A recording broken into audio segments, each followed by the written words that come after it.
Bonjour à tous, je vous remercie d'être si nombreux avec nous ce matin pour ce nouveau webinaire organisé par le département formation de la Gazette des communes.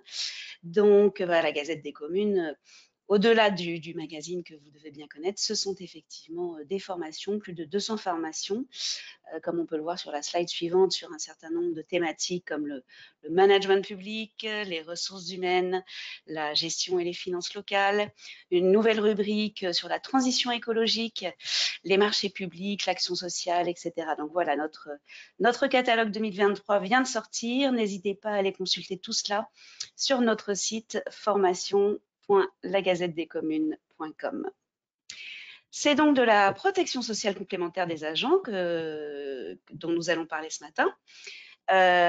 Vous retrouverez d'ailleurs au sein de notre offre un programme de formation d'une journée dédié à ce sujet pour prendre en compte donc les évolutions juridiques les plus récentes à ce sujet et mesurer surtout leur impact, ou leurs impacts, devrais-je dire, sur votre collectivité. Et donc la prochaine session de cette formation en présentiel se déroulera le 9 décembre prochain à Paris. Donc c'est Maître Crevaux, qui est avocate au barreau de Lyon et qui exerce depuis près de 10 ans son activité en droit public et plus spécifiquement en droit de la fonction publique et gestion des ressources humaines, qui nous accompagne ce matin. C'est elle d'ailleurs qui anime cette formation sur la protection sociale complémentaire à nos côtés. Et elle va nous conduire sur ce sujet en deux temps. Tout d'abord sur la protection obligatoire des agents publics territoriaux et puis un point plus spécifique sur la protection sociale complémentaire des agents. Alors malheureusement, nous avons un petit souci de webcam, donc nous ne la verrons pas apparaître, mais c'est avec une grande attention que nous allons l'écouter et que nous allons suivre son intervention grâce au support qu'elle a construit spécifiquement pour vous. Donc n'hésitez pas tout au long du webinaire à poser vos questions grâce au petit module que vous devez avoir représenté par un point d'interrogation sur votre écran et je les lui relayerai à la fin de l'intervention. Donc Maître Crevaux, je vous laisse la parole, je vous souhaite à tous un très bon webinaire et je vous dis à tout à l'heure. Merci. Merci beaucoup, Laurence. Bonjour à tous. Merci d'être si nombreux effectivement ce matin pour que nous discutions ensemble de la protection sociale complémentaire dans la fonction publique territoriale. Toutes mes excuses effectivement pour le dysfonctionnement. Vous pourrez, enfin voilà, on n'a pas réussi à mettre en place la webcam de mon côté, donc malheureusement vous ne me verrez pas, vous ne ferez que m'entendre ce matin. Donc j'essaierai d'être le plus clair possible et d'essayer de ne pas être trop rapide sur chaque notion pour que ça soit bien tout compris de votre côté. Effectivement, comme le disait Laurence, nous allons partager 1 heure sur la protection sociale complémentaire avec tout d'abord, parce qu'en fait on ne peut pas aborder la protection sociale complémentaire sans aborder la protection sociale obligatoire, parce qu'en fait l'un ne va pas sans l'autre, notamment sur le volet santé.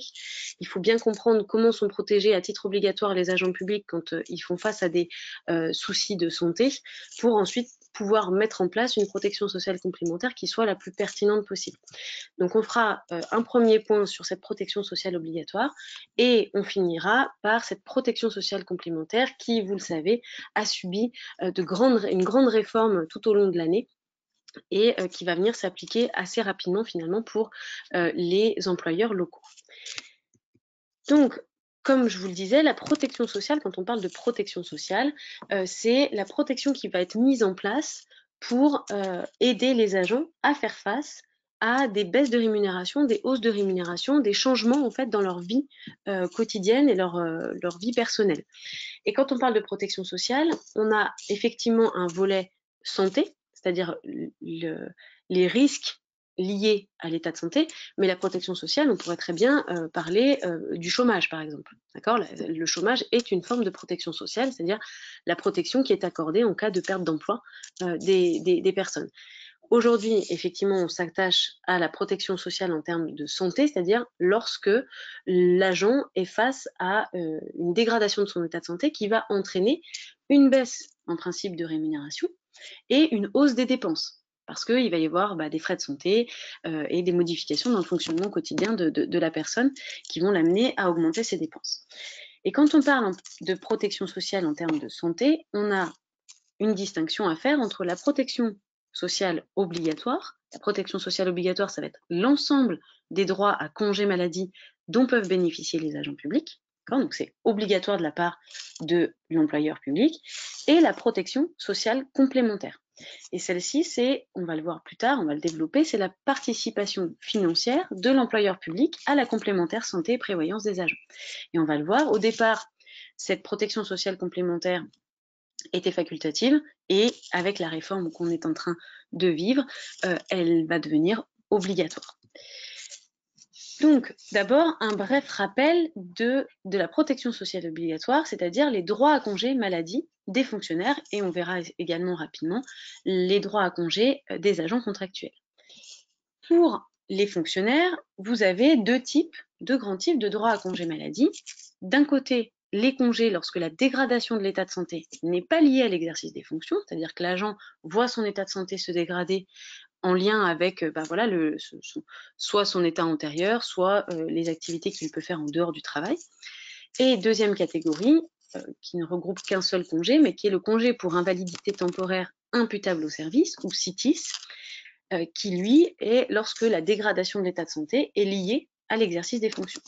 Je vous ai mis dessous les dispositions législatives applicables. Vous savez que depuis mars dernier, toutes les dispositions législatives qui se trouvaient dans les 3 grandes lois de la fonction publique et le titre 1 du statut général ont été codifiées. Donc, si vous voulez retrouver vos petites dispositions relatives au congé, désormais, c'est dans le Code général de la fonction publique aux articles L822-1 et suivants. Dans la fonction publique, je vous rappelle qu'il y a un jour de carence, comme dans le privé, qui a été rétabli depuis le 1er janvier 2018 et qui consiste au maintien de la rémunération par l'employeur public qu'à compter du 2e jour de congé maladie. Ça veut dire que l'agent, lorsque la protection sociale obligatoire se met en place, elle ne se met en place qu'à compter du 2e jour de congé maladie. Sous-entendu, le 1er jour de congé maladie ne sera pas rémunéré. Évidemment, comme toute bonne règle de droit, vous avez des exceptions. Ça marche, par exemple, en cas de CITIS. D'accord ? Effectivement, l'agent n'a pas à subir finalement les conséquences de la dégradation de son état de santé lorsque celle-ci est en lien avec ses fonctions. D'accord ? Donc là, effectivement, la rémunération sera perçue dès le 1er jour. De la même manière, le jour de carence ne s'applique pas en cas de maladie pendant la grossesse, ou en cas de 2e congé de maladie pour la même affection. C'est-à-dire que lorsque vous avez eu un 1er congé de maladie et que vous reprenez l'exercice de vos fonctions parce que potentiellement votre état de santé s'est amélioré et que moins de 48 heures après, vous avez une rechute en quelque sorte et que vous devez bénéficier d'un nouveau congé de maladie, là, il n'y aura pas de jour de carence non plus. Il y a eu aussi toute une série d'exceptions en ce qui concerne le Covid. D'accord ? Ce n'est pas le sujet d'aujourd'hui, mais sachez qu'il y a eu quand même pas mal d'exceptions au jour de carence lorsque les agents publics étaient atteints du Covid-19. Brièvement, on rebalaye ensemble les 3 types de congés dont peuvent bénéficier les fonctionnaires lorsque la dégradation de l'état de santé n'est pas liée à l'exercice des fonctions. 3 congés. Le congé de maladie ordinaire, celui-là c'est le congé de maladie classique, lorsque la maladie est dûment constatée par un certificat médical et cette maladie met le fonctionnaire dans l'impossibilité d'exercer ses fonctions. Là, vous le savez, la protection sociale obligatoire consiste en un maintien de la rémunération pendant une période d'1 an, avec 3 mois à plein traitement et 9 mois à demi-traitement. Là, je parle bien que de traitement et pas de régime indemnitaire. D'accord ? En principe, dans chacune de vos administrations, vous devez avoir une délibération, donc une décision de l'organe délibérant qui doit avoir décidé du sort du régime indemnitaire pendant les congés maladie. Le plus souvent, on décide que le régime indemnitaire suit le traitement et donc c'est plein traitement et plein régime indemnitaire pendant 3 mois et demi-traitement et demi-régime indemnitaire pendant les 9 mois suivants.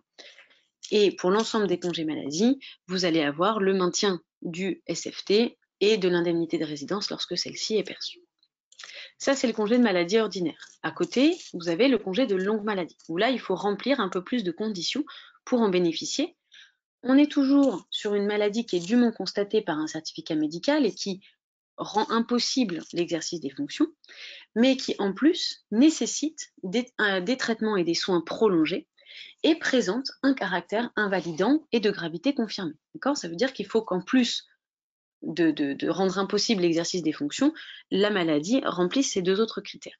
Et dans ce cas-là, lorsque ça a été constaté le caractère invalidant et la nécessité de soins prolongés, eh bien, l'agent va pouvoir bénéficier d'un congé de longue maladie pendant une durée de 3 ans, avec un plein traitement pendant 1 an et un demi-traitement pendant 2 ans, et toujours le maintien du SFT et l'indemnité de résidence. En parallèle, vous avez le congé de longue durée, le CLD, qui lui, en fait, va être octroyé pour certaines maladies spécifiques, d'accord, qui sont limitativement énumérées par les textes. Pour le congé de longue maladie, je reviens un peu sur le congé de longue maladie, vous avez un arrêté qui fixe une liste indicative de maladies, mais ce n'est pas exhaustif, c'est-à-dire que ce n'est pas parce que la maladie n'est pas inscrite sur l'arrêté qu'elle ne peut pas ouvrir droit à un congé de longue maladie. En revanche, pour le congé de longue durée, il faut forcément que l'agent soit atteint de l'une des maladies qui est listée par le texte.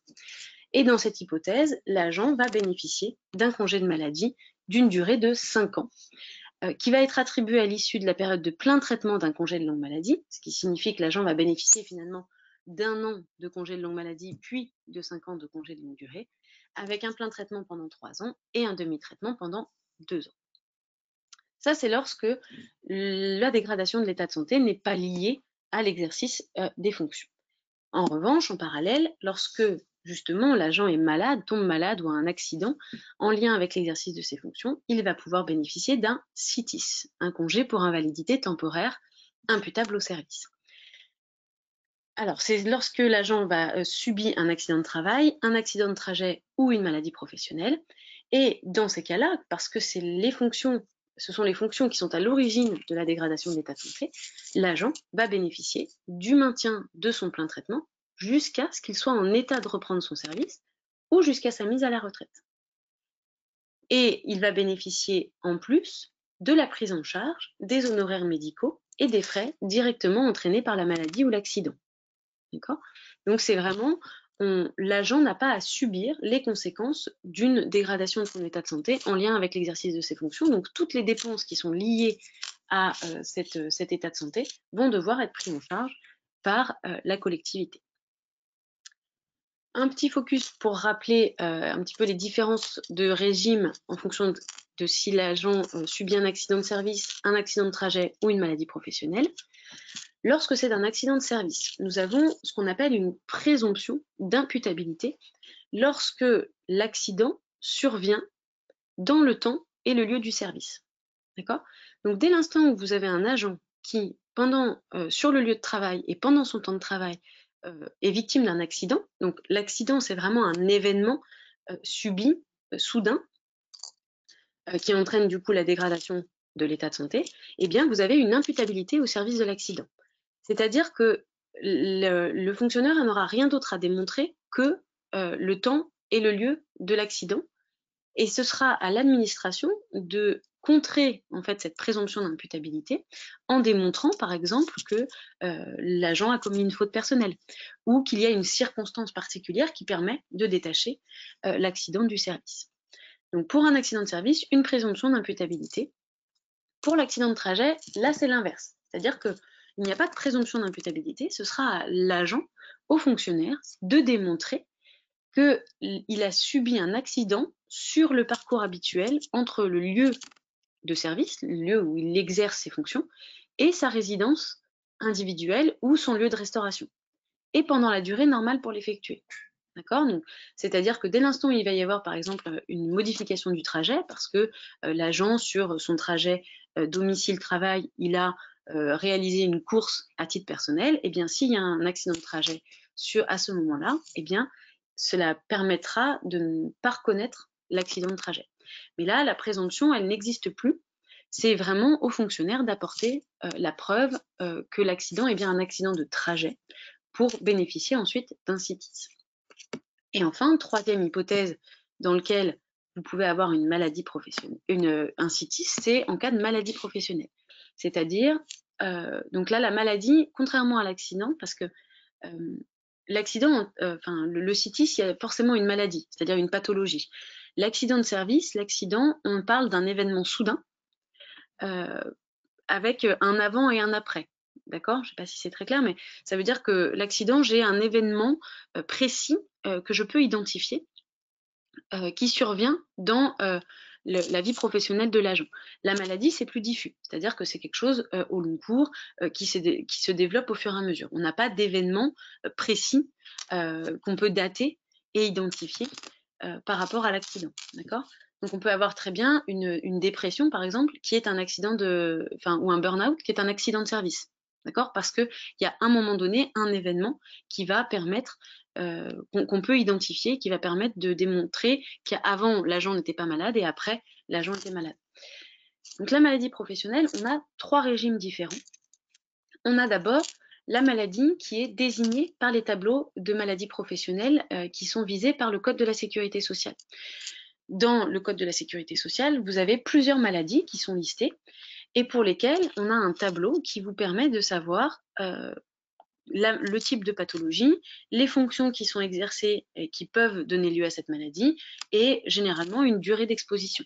Eh bien, lorsque l'agent démontre qu'il remplit toutes les conditions visées au tableau du Code de la sécurité sociale, eh bien, il y a une présomption d'imputabilité. On retombe sur cette présomption d'imputabilité et ce sera à la collectivité, à l'administration de démontrer le contraire. D'accord ? Ça, c'est le premier régime avec cette présomption d'imputabilité lorsque l'agent remplit les conditions mentionnées au tableau du Code de la sécurité sociale. Néanmoins, il y a un autre type de régime, c'est lorsque l'une de ces conditions n'est pas remplie. C'est-à-dire que l'agent démontre remplir, par exemple, 2 conditions sur les 3 qui sont généralement exigées par le tableau du Code de la sécurité sociale. Lorsque l'une de ces conditions n'est pas remplie, il n'y a pas d'imputabilité, de présomption d'imputabilité. C'est au fonctionnaire de démontrer que la maladie est directement causée par l'exercice des fonctions. Donc c'est à lui d'apporter la preuve par des attestations, des certificats médicaux, que la pathologie dont il souffre est directement causée par l'exercice de ses fonctions. D'accord ? Sous-entendu, ce n'est pas parce que l'une des conditions n'est pas remplie dans le tableau que l'agent ne peut pas se voir reconnaître un CITIS. C'est juste la démonstration qui change de camp. Lorsqu'on remplit toutes les conditions du tableau, c'est à l'administration de prouver le contraire, alors que lorsque l'une de ces conditions n'est pas remplie, c'est au fonctionnaire de démontrer le lien de causalité entre la dégradation de son état de santé et l'exercice de ses fonctions. Et enfin, troisième hypothèse, c'est lorsque la maladie n'est pas désignée dans les tableaux. Vous avez beaucoup de maladies qui ne sont pas encore désignées par les tableaux et qui ne pourront pas l'être, c'est notamment toutes les maladies psychologiques. Et bien là, il faut que le fonctionnaire établisse qu'elle est essentiellement et directement causée par l'exercice des fonctions et qu'en plus, elle entraîne une incapacité permanente d'au moins 25%. Sous-entendu, par exemple, pour un burn-out ou une souffrance psychologique, pour que l'agent bénéficie d'un CITIS, il faut déjà qu'il prouve qu'elle est essentiellement, donc essentiellement, ça ne veut pas dire exclusivement, ça veut dire que l'agent peut voir aussi son état de santé dégradé à cause de circonstances personnelles. Mais si c'est essentiellement causé par l'exercice de ses fonctions, le fait qu'il y ait aussi un facteur personnel à l'agent est sans incidence. Donc essentiellement, mais pas forcément exclusivement, et directement causé par l'exercice des fonctions. Donc c'est une double déjà démonstration du lien de causalité. Et en plus, il faut démontrer une IPP d'au moins 25%. C'est-à-dire que si vous avez une IPP qui est reconnue à moins de 25%, en principe, vous êtes fondé à refuser le bénéfice du CITIS à l'agent. Voilà pour ces 3 régimes. Rapidement, également, les droits à congé maladie des agents contractuels. Donc on va voir qu'il y a quand même une similitude avec 3 grands congés qui peuvent être octroyés. D'abord un congé de maladie. Donc à chaque fois, je vous ai précisé les dispositions du décret qui sont applicables et qui précisent les règles en la matière. Un congé de maladie qui est l'équivalent du congé de maladie ordinaire, qui va pouvoir être octroyé pendant une période de 12 mois à l'agent, mais avec un maintien de rémunération qui va être fonction de l'ancienneté de l'agent. D'accord ? Et donc là, effectivement, en fonction, plus l'agent bénéficie d'une grande ancienneté, plus il va bénéficier d'un maintien plus long de sa rémunération à plein traitement et à demi-traitement.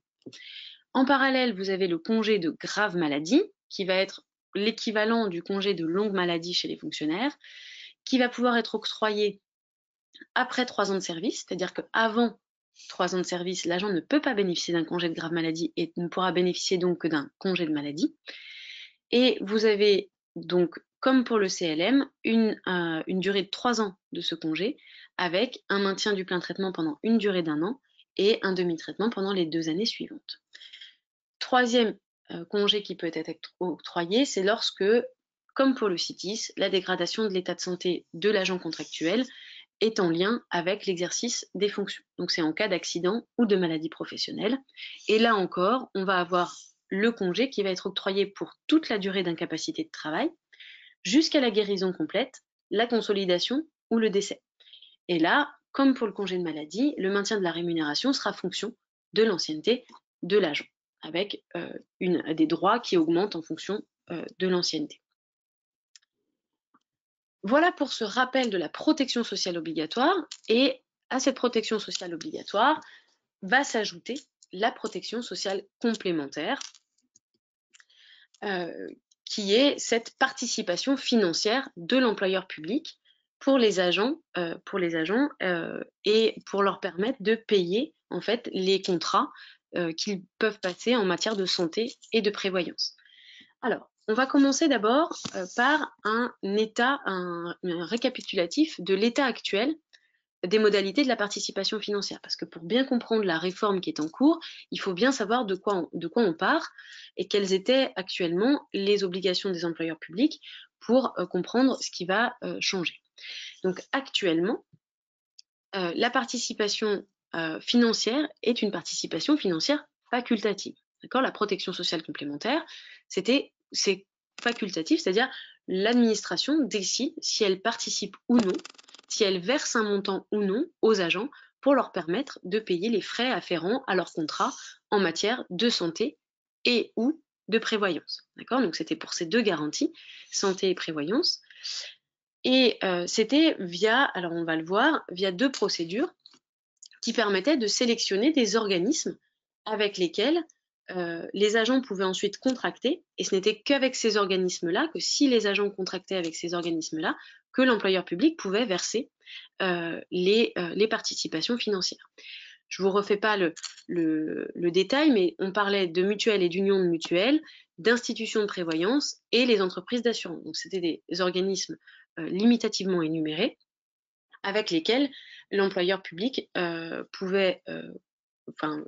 que l'employeur public pouvait sélectionner pour qu'ensuite les agents contractent avec eux. Et on avait, et on a toujours, deux procédures pour sélectionner ces organismes. D'accord ? Donc c'est en deux temps, c'est-à-dire l'employeur public sélectionne les organismes par le biais de l'une ou l'autre des procédures qu'on va voir maintenant, et ensuite informe les agents, et les agents choisissent les organismes avec lesquels ils veulent passer un contrat pour la prise en charge de leurs frais au titre de la santé et de la prévoyance. Tout ça est prévu, je vous les ai rajoutés, par le décret du 8 novembre 2011, précisé par la circulaire du 25 mai 2012. Donc deux procédures différentes. D'abord, une procédure de labellisation. J'ai envie de dire, c'est un peu la plus simple. Pourquoi ? Parce que l'administration n'a pas grand-chose à faire au niveau local. Parce que c'est d'abord l'autorité de contrôle prudentiel et de résolution qui va délivrer un label à des prestataires pour une durée de 3 ans. Ces prestataires, c'est l'autorité de contrôle prudentiel qui va habiliter des prestataires pour une durée de 3 ans, et ces prestataires vont délivrer les labels aux organismes qu'on a vus tout à l'heure, c'est-à-dire les mutuelles, les instituts de prévoyance et les entreprises d'assurance.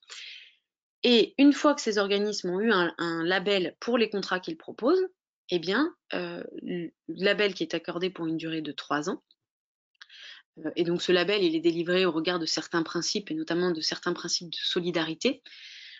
Eh bien, une fois que ces organismes ont eu le label pour certains types de contrats qu'ils proposent, eh bien, ensuite, l'administration, l'employeur public local, a juste à dire à ses agents, eh bien, écoutez, si vous prenez les contrats labellisés de tel et tel organisme, nous, on participe à hauteur de tant d'euros par mois pour votre contrat santé ou pour votre contrat prévoyance. D'accord ? Mais l'administration en tant que telle, l'administration locale, la collectivité, n'a pas de procédure à réaliser dans ce cadre de la labellisation. D'accord ? Et en parallèle de la labellisation, vous avez la convention de participation. Là, c'est vraiment l'administration, la collectivité qui va mettre en place une procédure de mise en concurrence pour sélectionner des organismes qui vont répondre aux besoins de ces agents. D'accord ? Donc là, c'est un petit peu comme dans un marché public, hein, où la collectivité va devoir faire un appel d'offres en déterminant, en précisant tous les critères qu'elle veut qui soient remplis pour les contrats, qui va donc donner par exemple son effectif, la moyenne d'âge, et qui va demander à chaque organisme de présenter une offre qui corresponde le plus possible aux effectifs dont elle dispose. D'accord ? Et ensuite, comme dans les marchés publics, vous allez avoir une sélection. Donc, c'est des sélections sur des critères prédéfinis. Une fois que les organismes sont sélectionnés, on conclut une convention pour 6 ans.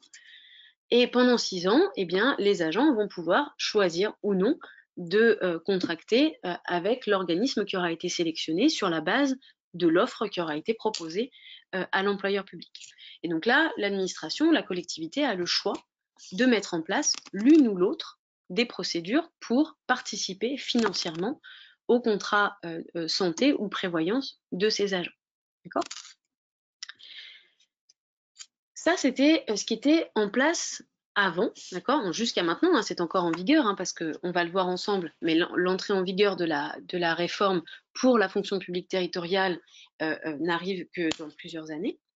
Et donc, on a une réforme de la protection sociale complémentaire qui est intervenue avec la loi de transformation de la fonction publique. Vous le savez, la loi de transformation de la fonction publique a mis beaucoup de choses en place, notamment, via son article 40, elle a habilité le gouvernement à redéfinir cette participation des employeurs, cette participation financière à la protection sociale complémentaire.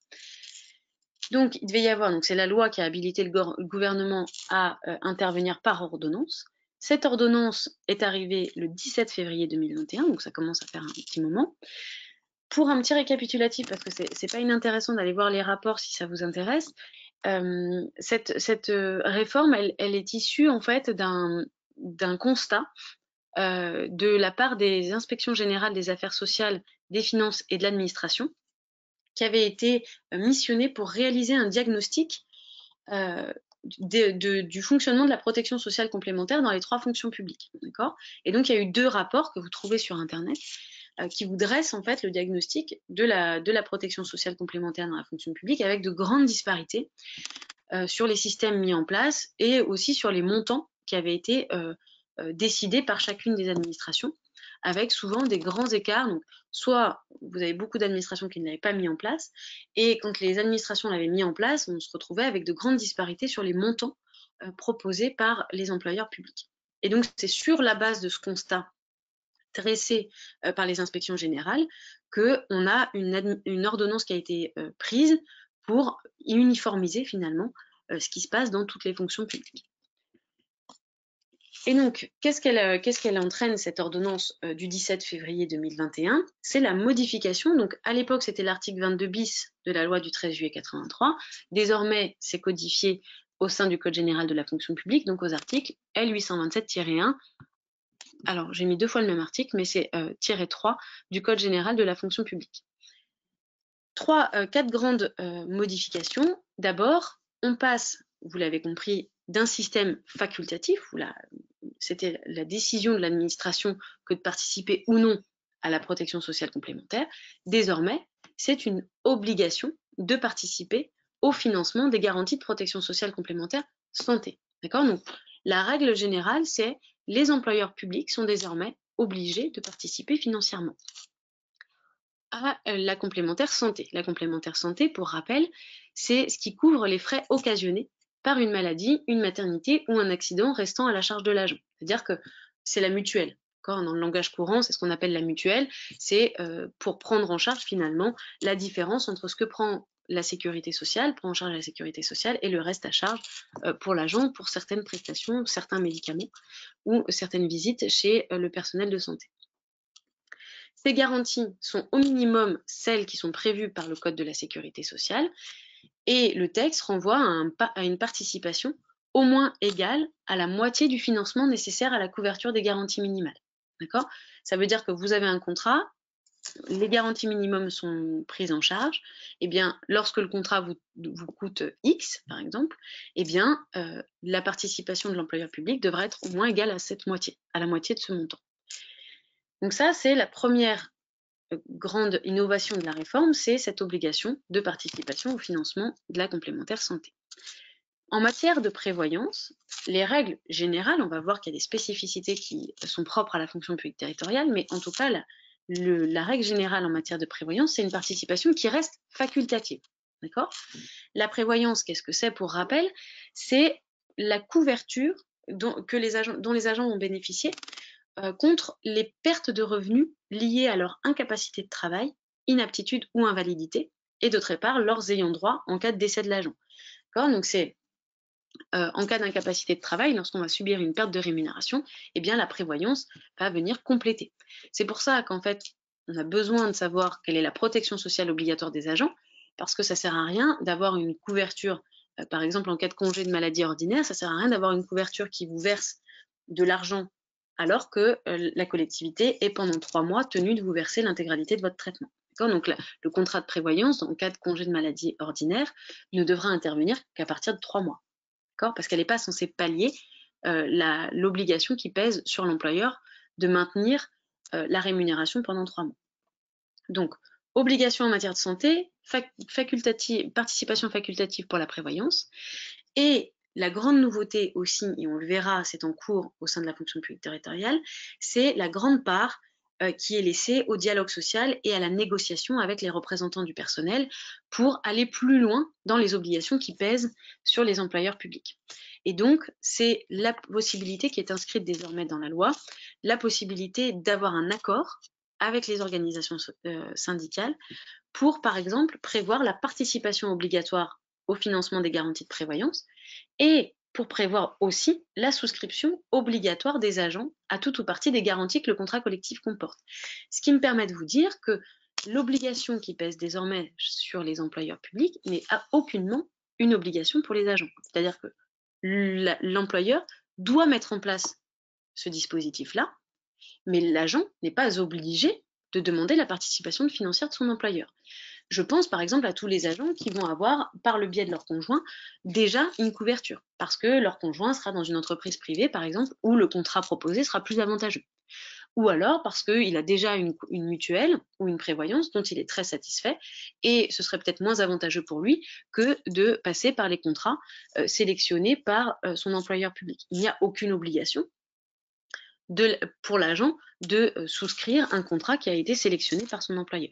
Néanmoins, par le biais de la négociation syndicale et du dialogue social, il peut y avoir un accord qui met en place cette obligation pour les agents de souscrire le contrat collectif mis en place par son employeur. Et évidemment, on le verra, c'est des contrats à caractère collectif ou individuel qui vont être sélectionnés par l'employeur après mise en concurrence. Donc on va renvoyer à, par exemple, la convention de participation qu'on a vue tout à l'heure. Ça, ce sont les règles générales qui s'appliquent aux 3 fonctions publiques.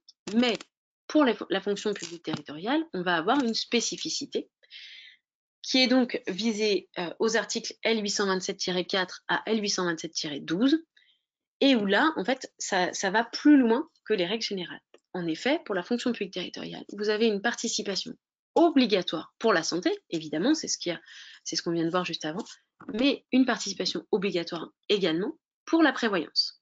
D'accord ? Et les articles renvoient toujours aux contrats labellisés ou bénéficiant d'une convention de participation. Sous-entendu, actuellement, en l'état en tout cas du droit, on renvoie toujours à ces 2 procédures qui étaient déjà existantes auparavant, de la labellisation et de la convention de participation. Pour les garanties santé qui sont couvertes, on renvoie au régime général, c'est au moins celle définie par l'article L911-7 du Code de la sécurité sociale. Et le texte prévoit également le montant de la participation financière. Mais ça aurait été trop simple de renvoyer à un montant précis. On renvoie à un décret pour fixer un montant de référence, et les articles législatifs se contentent de dire que pour la participation aux garanties santé, la participation de l'employeur ne pourra être inférieure à la moitié d'un montant de référence. On va le voir plus tard, le décret a été adopté. Et pour la prévoyance, c'est 20% d'un montant de référence. Donc pour la santé, c'est la moitié, et pour la prévoyance, c'est 20%. Et dernière obligation qui est mise en place par l'ordonnance, et donc qui est désormais codifiée aux articles du CGFP, en principe, dans les 6 mois suivant le renouvellement général des assemblées délibérantes, il y a un débat sur les garanties accordées aux agents. Sous-entendu, lors des élections de juin 2020, vous deviez avoir un débat, vous avez dû avoir en principe un débat sur les garanties accordées aux agents suite au renouvellement des assemblées délibérantes. Et lors de la prochaine élection municipale, avec le renouvellement dans tous les établissements publics locaux, eh bien, vous aurez 6 mois plus tard l'obligation de réaliser un débat sur les garanties accordées. Donc ça, c'est l'ordonnance qui met en place l'intégralité de ces règles.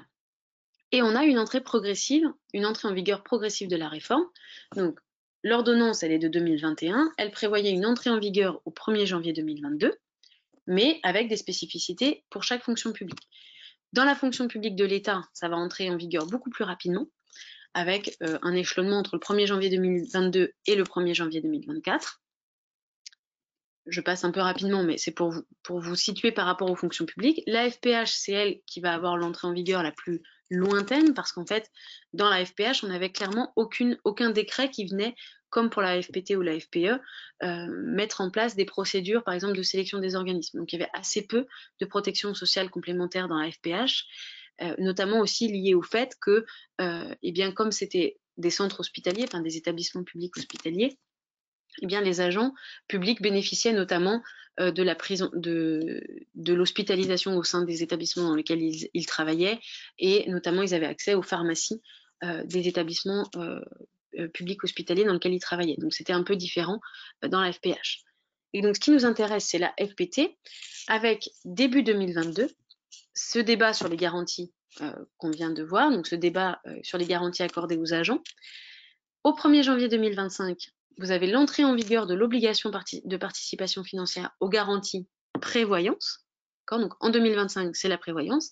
Et en 2026, c'est la santé, la participation financière aux garanties santé qui va entrer en vigueur. Donc on a encore un peu de temps, mais l'intérêt, c'est d'anticiper pour pouvoir justement être prêt au 1er janvier 2025 et au 1er janvier 2026 pour que les agents puissent bénéficier de ces nouvelles garanties, sachant que rien n'empêche évidemment d'être en ordre de marche bien avant.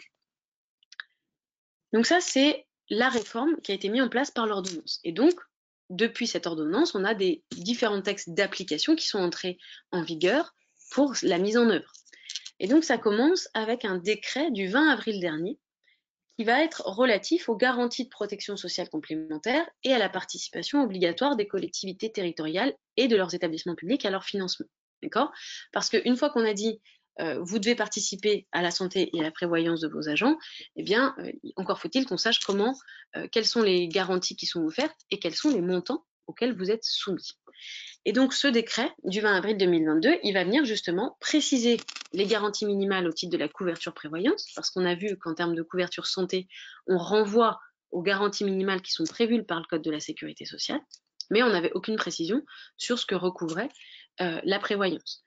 Et donc là, on a la liste en fait des garanties qui doivent être prises en charge par l'employeur public.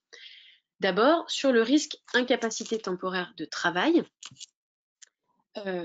la couverture prévoyance implique que l'organisme qui sera sélectionné verse à l'agent des indemnités journalières complémentaires qui garantissent une rémunération nette équivalente à 90% du traitement indiciaire et de la nouvelle bonification indiciaire de la NBI, plus 40% du régime indemnitaire net. D'accord ? Donc, et ça, c'est évidemment à compter du passage à demi-traitement. Parce qu'en amont du demi-traitement, c'est l'employeur public qui doit assumer seul, avec les assurances dont il peut bénéficier, le maintien de la pleine rémunération de l'agent. D'accord ? Donc, pour l'incapacité temporaire de travail, on doit avoir un contrat qui permet d'arriver à une rémunération nette équivalente à 90% du traitement de la NBI et 40% du régime indemnitaire. D'accord? Donc ça, c'est lorsqu'on est en congé maladie, donc quel qu'il soit, le CMO, le CLM ou le CLD. Mais le texte prévoit également la possibilité d'un contrat de prévoyance en cas de mise en disponibilité d'office. Vous vous rappelez, la mise en disponibilité d'office, c'est lorsque l'agent a épuisé ses droits à congé maladie, mais dont l'état de santé ne lui permet pas de reprendre ses fonctions. Ou alors parce que vous n'avez pas de poste pour le faire réintégrer vos effectifs en activité. Donc l'agent est placé en disponibilité d'office, et en disponibilité d'office, l'agent n'a pas de rémunération. Et donc là, pareil, le contrat de prévoyance qui sera sélectionné doit permettre de maintenir une rémunération nette équivalente à 90% du traitement indiciaire de la NBI et 40% du régime indemnitaire. Donc en fait, on a la même garantie pour différentes hypothèses, le congé maladie et la disponibilité d'office. Donc ça, c'est pour l'incapacité temporaire de travail. Et lorsqu'on a une invalidité, eh bien, le contrat de prévoyance qui va être souscrit et pour lequel l'employeur public va devoir participer financièrement, c'est une rente garantissant une rémunération équivalente à 90% du traitement net de référence, sous réserve d'avoir été mis à la retraite pour invalidité et de ne pas avoir atteint l'âge, évidemment, d'octroi de la pension de retraite à taux plein. Et son montant va être augmenté de toute autre prestation ou indemnité, sachant que à chaque fois, cette rente ne peut excéder 90% du traitement net de référence. D'accord? Donc, à chaque fois, en fait, on renvoie finalement à cette rémunération de 90%, grosso modo, que le contrat de prévoyance va devoir garantir aux agents. Vous avez le même principe qui est fait pour... Donc là, c'était pour les fonctionnaires, et vous avez exactement le même principe pour les agents contractuels. D'accord? Sauf que, évidemment, on ne va pas renvoyer au même terme, parce que pour les fonctionnaires, on renvoie au passage à demi-traitement avec les congés de maladie ordinaires et la rémunération qui est versée par l'employeur public. Pour les agents contractuels, évidemment, c'est en fonction de ce qui est versé par l'employeur et en fonction de ce qui est versé par la sécurité sociale, vu que les agents contractuels sont affiliés au régime général. Mais vraiment, c'est la même chose en matière d'incapacité temporaire de travail, où on va faire référence à un contrat de prévoyance qui va devoir verser des indemnités journalières afin que l'agent puisse bénéficier d'une rémunération nette équivalente à 90% du traitement indiciaire de la NBI et 40% du régime indemnitaire net. D'accord ? Et en parallèle, on a également ce risque invalidité qui va devoir être couvert avec, là encore, une rente garantissant une rémunération équivalente à 90% du traitement net de référence. D'accord ? Sachant que là, on va renvoyer à d'autres termes, parce que l'invalidité chez les agents contractuels, on a un classement en catégorie qui est opéré par la sécurité sociale et des taux d'incapacité qui ne sont pas les mêmes que la fonction publique. Donc, ce sont là les garanties qui vont devoir être à minima couvertes par les contrats qui seront sélectionnés par l'employeur public, et le montant, vous vous rappelez, le montant minimum de participation de l'employeur public, c'était 20% d'un montant de référence. Or, ce montant de référence est fixé par ce décret du 20 avril 2022 à 35 €. Ce qui signifie que pour chaque agent, votre obligation n'est que de 20% de 35 €, d'accord, par agent et par mois. D'accord ? Ça, c'est pour la garantie prévoyance. Pour la garantie santé, on a un peu plus de précision, mais c'est les garanties, en fait, on avait déjà un renvoi par le Code général de la fonction publique, qui sont celles définies au 2 de l'article L911-7 du Code de la sécurité sociale. Et donc, je vous les ai listées. C'est la prise en charge totale ou partielle des dépenses suivantes: la participation de l'assuré au tarif servant de base au calcul des prestations des organismes de sécurité sociale. Donc là, typiquement, c'est les achats de médicaments, où vous avez une partie qui est prise en charge par la sécurité sociale. Eh bien, tout ce qui est au-delà de ce montant, eh bien, devra être couvert en totalité ou partiellement par le contrat conclu avec les organismes sélectionnés par l'employeur. Vous avez également le forfait journalier et les frais exposés pour les soins dentaires. Alors, je ne rentre pas dans le détail, mais c'est les soins dentaires prothétiques ou d'orthopédie dentofaciale, donc c'est très spécifique. Donc, c'est à minima ces garanties-là qui doivent être couvertes par le contrat sélectionné par l'employeur public. Et le décret vient également fixer le montant de référence.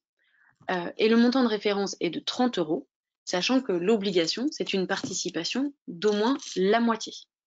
Donc la moitié, donc c'est 15 € pour les garanties santé dont vont pouvoir bénéficier les agents publics via le contrat des organismes sélectionnés. Une fois ce décret entré en vigueur, on a en fait depuis le 12 juillet 2022 un accord de méthode relatif à la conduite des négociations. Sous-entendu, en fait, là, c'est le dialogue social qui vient de se mettre en place, où au niveau national, on a en ce moment des négociations qui sont faites entre les employeurs territoriaux et les organisations syndicales représentatives au Conseil supérieur de la fonction publique territoriale. En effet, je vous rappelle qu'on a une autre ordonnance qui est intervenue, qui est venue réformer également la négociation syndicale et donc le dialogue social. Et vous avez cet article L222-2 qui permet de conclure des accords cadres pour définir la méthode de négociation dans certains domaines listés par les dispositions législatives, et notamment la protection sociale complémentaire. Donc là, vous avez un accord cadre qui a été adopté le 12 juillet 2022, qui vient fixer, en fait, les modalités et le périmètre de négociation en matière de protection sociale complémentaire. Et l'idée, en fait, de cette négociation, donc là, pour l'instant, on a l'ordonnance, le décret, et l'idée de cette négociation au niveau national, c'est de réaffirmer ces garanties socles, d'accord, celles qu'on vient de voir, mais potentiellement d'aller plus loin. C'est-à-dire que de la négociation entre les employeurs territoriaux et les organisations syndicales, on va pouvoir aller plus loin que ces dispositions législatives et réglementaires, ce qui va conduire, en fait, potentiellement à de nouveaux textes qui viendront, en fait, réaffirmer les garanties, mais potentiellement agrandir la garantie, les garanties qui sont offertes aux agents. Et donc, il va y avoir tout un tas de thèmes. Donc, depuis le 12 juillet 2022, on a cet accord cadre sur les modalités de négociation. Et donc, la négociation va avoir lieu et a lieu en ce moment pour notamment encadrer les pratiques. Est-ce qu'on demande un questionnaire médical ou pas? Est-ce qu'on fait une tarification différenciée selon l'état de santé? Est-ce que voilà, on définit les modalités de financement et d'adhésion? On définit les mécanismes de solidarité? Bref, vous avez tout un tas de thèmes qui vont être abordés lors de ces négociations au niveau national. Et évidemment, ensuite, cette négociation nationale va fixer un cadre qui va peut-être entraîner l'adoption de nouveaux textes réglementaires et législatifs. Et ensuite, vous aurez au niveau de chaque employeur territorial des négociations qui pourront, sur cette base-là, avoir lieu pour définir véritablement la protection qui va être accordée aux agents de l'employeur public territorial X ou Y. D'accord ? En ce moment, donc, cette négociation est organisée entre les représentants des employeurs territoriaux et les représentants des organisations syndicales représentatives. Vous avez 3 membres au moins représentant les employeurs territoriaux et 3 représentants par organisation syndicale, avec potentiellement un expert pour les accompagner. Et on a donc par un jeu de réunions plénières et bilatérales qui vont avoir lieu en ce moment, et elles se sont fixées comme objectif d'avoir un accord au 31 mars 2023.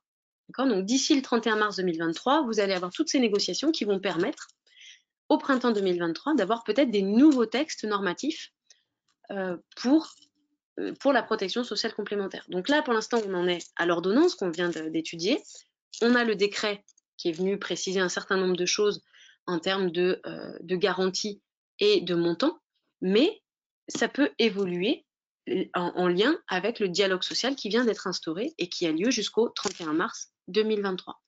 Donc aujourd'hui, on fait le point, donc c'était un point ce matin sur le webinaire, ce webinaire était là pour retracer l'actualité, mais l'actualité va bien sûr beaucoup évoluer parce que les négociations avec les organisations syndicales vont peut-être amener de nouvelles règles, de nouveaux principes pour en fait, à offrir des garanties encore plus importantes aux agents publics territoriaux en matière de protection sociale complémentaire. Donc, j'ai presque envie de vous dire à dans 6 mois pour refaire le point sur les avancées liées à cette négociation syndicale qui a lieu.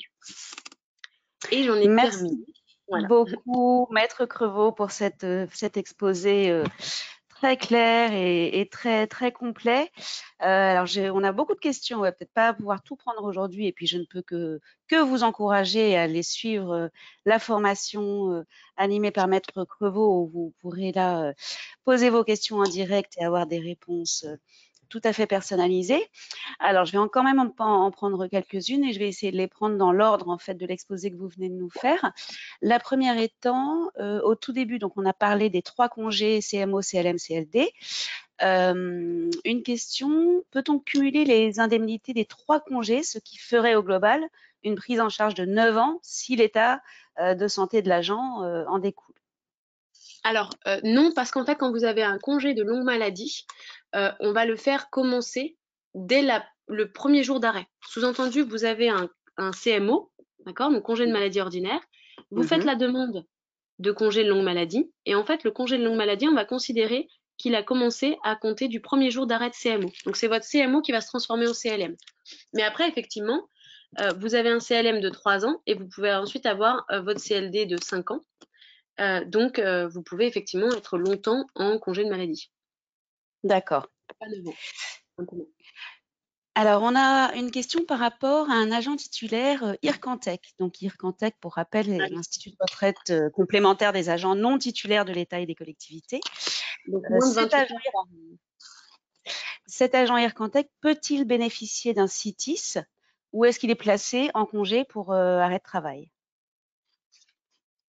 Alors, ça, ça me met le doute, mais je crois qu'ils sont le décret relatif aux agents titulaires qui font moins de 28 heures par semaine renvoie aux agents contractuels. Mais alors, honnêtement, ça, voilà, je D'accord, préfère. Voilà. Il c'est faut aller noté. voir. Là, je vous renvoie. Vous avez un décret express sur les fonctionnaires non qui font moins de 28 heures. Donc, je pense qu'il Ok, vaut mieux relire ce décret-là. relire ce décret-là pour être certain. C'est entendu. Alors, si vous avez déjà répondu à cette question, veuillez m'en excuser. Mais une personne nous demande pourquoi en fait la prévoyance n'est pas obligatoire dans les 2 autres fonctions publiques. Alors ça, c'est vraiment la négociation qui a eu. En fait, c'est quand ils sont partis de la base des rapports établis par l'inspection générale. Ensuite, il y a eu des négociations avec les représentants des employeurs publics territoriaux et les représentants de l'État. Et c'est comme ça que ça. Alors après, le pourquoi du comment exactement, j'en sais rien. Mais en tout cas, c'est lié en fait aux négociations qui ont donné lieu à l'ordonnance. D'accord. Et puis, alors, je vais prendre 2 dernières questions. Donc là, on était sur la slide 20 à ce moment-là, sur la protection sociale complémentaire et la mise en œuvre de la réforme de cette PSC par rapport aux garanties couvertes notamment. Une personne nous demande si ces garanties s'appliquent aux agents contractuels de droit public. Oui, tout à fait. D'accord. Et une question aussi toujours sur cette slide, une personne aimerait savoir s'il y a un montant maximum de participation. Non. Donc D'accord. vous pouvez être beaucoup plus, vous pouvez décider de participer plus à hauteur de plus que l'obligation légale. C'est Au légal, oui. à minima 20% ou la moitié du montant de référence. D'accord, très bien. Et puis allez, j'en prends une petite dernière, il nous reste 3 minutes. Une question effectivement intéressante. Si un agent est couvert par la mutuelle de son conjoint, qui travaille dans le privé, la collectivité peut-elle lui verser une participation, sachant qu'il y a déjà la prise en charge du conjoint, en fait, Alors, de la mutuelle du conjoint? en fait, la participation versée par l'employeur public, elle ne peut l'être que dans le cadre des contrats qui auront été sélectionnés. par le biais de la labellisation ou par le biais de la convention de participation. Donc il y a quand même très peu de chances pour que le conjoint qui est dans le privé, par exemple, ait ce type de contrat. Donc ça veut dire que non. Après, pour que l'agent public en bénéficie, il faut qu'il sorte de la couverture de son conjoint et bénéficie, lui, de la couverture auprès de son employeur public. Mais il ne peut pas cumuler. Parce qu'en Oui, fait, c'est ce ça. sont des contrats très spécifiques qui auront été sélectionnés soit par la labellisation, soit par la convention de participation. Très bien. Mais sinon, il peut décider de conserver et de ne pas faire appel à son employeur public, entre guillemets, et de Oui, rester sur la et de couverture de rester son... sur la couverture de son conjoint si elle est plus intéressante, etc. Exactement. Oui, Ça, c'est une question de tout à fait. stratégie. Mm. Très bien, Maître Crevaux, il va me rester à vous remercier à nouveau pour cette intervention, à vous remercier tous aussi pour votre participation. Et puis, encore une fois, n'hésitez pas à participer à la formation d'une journée sur ce thème qui vous permettra d'en savoir encore plus et de pouvoir mettre en place dans votre collectivité la meilleure stratégie, la meilleure mise en place. Je vous souhaite à tous un très bon appétit et je vous donne rendez-vous pour un nouveau webinaire La Gazette des communes très vite. À bientôt. Merci Au à tous. revoir. À bientôt. Au revoir.